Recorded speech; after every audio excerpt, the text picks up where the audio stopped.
Okay, I now have the Yoshi on. I just haven't put the plate right here yet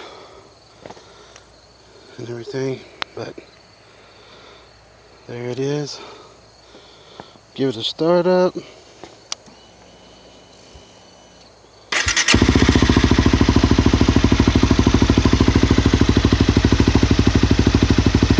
Sounds way better than that weed whacker.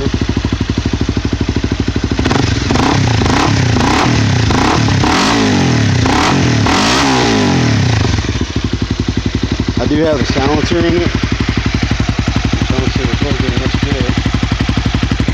I also left off this rubber piece because it was a pain in the ass. But it's on there. It's sounding good, boys.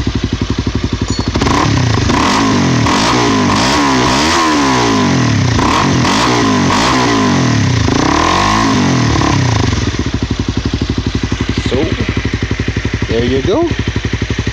A Yoshi slip-on exhaust on a 2012 Honda CBR250. Thanks.